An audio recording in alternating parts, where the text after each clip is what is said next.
রমাজান মাসের কিছু স্পেশাল আমল আছে। মুরব্বী আব্বাজানরা একটু মনোযোগ দিয়ে শুনবেন, আমাকে যারা শুনছেন সবাই একটু মনোযোগ দিয়ে শুনবেন। নাম্বার 1, রমাজান মাসের সবচেয়ে বড় আমলের নাম হচ্ছে তাহাজ্জুদ এবং দোয়া। তাহাজ্জুদ এবং দোয়া আপনি চিন্তা করে দেখেছেন কখনো? অন্য মাসে তাহাজ্জুদ পড়া যতটা কঠিন, রমাজান মাসে তাহাজ্জুদ পড়া ততটা সহজ। সুবহানাল্লাহ পড়লেন না কেন? এটা হিসাব দিচ্ছি। রমাজান মাসে বান্দা তাহাজ্জুদ পড়তে না উঠলেও কিন্তু সাহারি খাইতে উঠাই লাগে। ঠিক আছে না কথাটা? ঠিক আছে না? ঠিক আছে না? উঠতে হয়। এখন আপনি উঠে গেছেন এক ঢিলে দুই পাখি। কথাটা শুনছেন না আপনারা? এক ঢিলে কয় পাখি? দুই পাখি। আপনি উঠে গেছেন সাহারি খাওয়ার জন্য, মাশাআল্লাহ। একটা কাজ করুন, সাহারি খেতে উঠে গিয়েছেন, ওয়াশরুমে যখন যাবেন, জরুরত সারা হয়ে গিয়েছে, সুন্দর করে খুবই অল্প সময় মনোযোগ দিয়ে অজু করে নেবেন। অজু করে এসে জাস্ট 2 রাকাত তাহাজ্জুদ, বেশি সময় লাগে না। পরিপূর্ণ মনোযোগ দিয়ে পড়লে 5 মিনিট, আচ্ছা 6 মিনিট।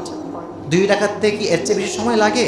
5 মিনিট লাগে, বা 6 মিনিটই ধরলাম। যান, এই যে 2 রাকাত পড়ে আপনার যত চাওয়া আছে, পান নাই, বউ চাই আল্লাহর কাছে চান, জান্নাত চাই আল্লাহর কাছে চান, গাড়ি চাই আল্লাহর কাছে চান, যা আছে প্রত্যেকটা বিষয় তাহাজ্জুদের জায়নামাজ রবের কাছে চাওয়ার দরকারটা আছে না নাই? সব সময় আল্লাহর কাছে রমাজান মাসে তাহাজ্জুদের জায়নামাজে আমরা দাঁড়াবো এবং দোয়াও করব। রাজি আছেন তো ইনশাআল্লাহ? তাহাজ্জুদ যে পড়ে তার মনে যে আল্লাহ কি পরিমাণ শান্তি দেয়। এবং আমি একটা বিষয় খেয়াল করেছি ব্যক্তিগতভাবে, যারা তাহাজ্জুদের নামাজ পড়ে তাদের দিনটা শুরু হয় বরকত দিয়ে, এবং ভোর থেকে নিয়ে রাতে ঘুমাবার আগ পর্যন্ত একটা মানসিক প্রশান্তি কাজ করে, যে আজকে আমি তাহাজ্জুদের জায়নামাজে আল্লাহর কাছে দাঁড়িয়েছিলাম। সুবহানাল্লাহ পড়া কি যে একটা মানসিক শান্তি কাজ করে, বোঝাবার কোনো ক্ষমতা আমার কাছে নাই।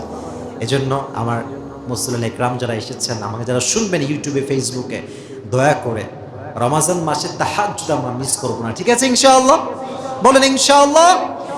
1 নাম্বার। 2 নাম্বার যে আমল আমরা মিস করবো না সেটি হচ্ছে রমাজান মাসে আমরা ট্রাই করব জামাত যেন মিস না হয়ে যায়।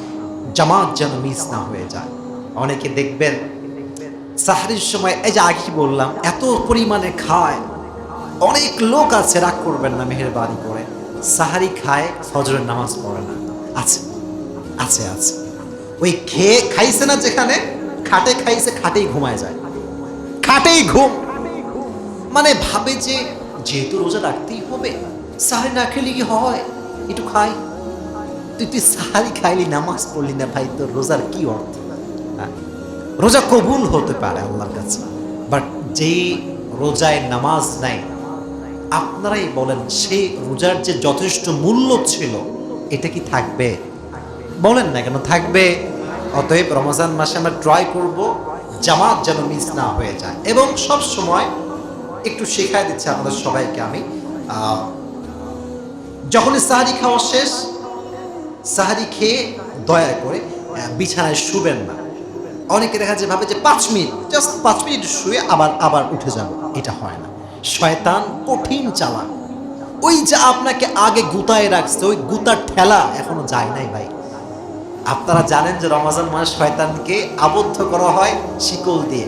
এখন সবাই কয় হুজুর রমজান মাসে শয়তান থাকে বন্ধ, মানুষ শয়তানি কেন করে? এই প্রশ্ন আছে না? আছে না? আচ্ছা, মনে করেন একটা গাড়ি এখানে আছে, ছোট্ট একটা গাড়ি, ঠেলা গাড়ি। যদি একটা ঠেলা আপনি মারেন, ঠেলা মারছেন আপনি মাত্র 2 সেকেন্ডে, এটা গড়ে গড়ে যাবে কি যাবে না? বলেন যাবে কি যাবে না? আপনি আগে গিয়ে ঠেলা না মারলেও গাড়ি কিন্তু যাবে। কেন? ওই যে একটা ধাক্কা মারছেন, ওই ধাক্কার প্রভাবটা এখনো আছে। তো রমাজান মাসে শয়তান বন্ধ থাকে, কথা সত্য, কিন্তু এই যে বাকি 11 মাস যে গুতা মারছে না একটা ধাক্কা, ওই ধাক্কায় মানুষ চলতেছে, শয়তানি করতেই আছে, প্রেম করতেই আছে, জুলুম করতেই আছে, ব্যবসায় দুর্নীতি করতেই আছে। ওই ধাক্কা এখনো দূর হয় নাই। এজন্য যদি জামাত মিস করতে না চান, সাহারি করার পরে কখনোই শুবেন না, সোজা উঠে মসজিদে আসবেন। কোরআন শরীফ থাকে, এখানে থাকে, বায়ে থাকে, যেখানে থাকে, বা পকেটে নিয়ে আসবেন। জামাত শুরু হওয়ার আগ পর্যন্ত বসে বসে কোরআন পড়বেন। রাজি আছেন তো ইনশাআল্লাহ? ইনশাআল্লাহ বললে আল্লাহ তৌফিক দান করে। পড়েন ইনশাআল্লাহ। জামাত মিস করবো না, 2 নাম্বার। 3 নাম্বার যে আমলটি আমরা কেউ মিস করবো না সেটি হচ্ছে ইশরাকের নামাজ কেউ মিস করবেন না।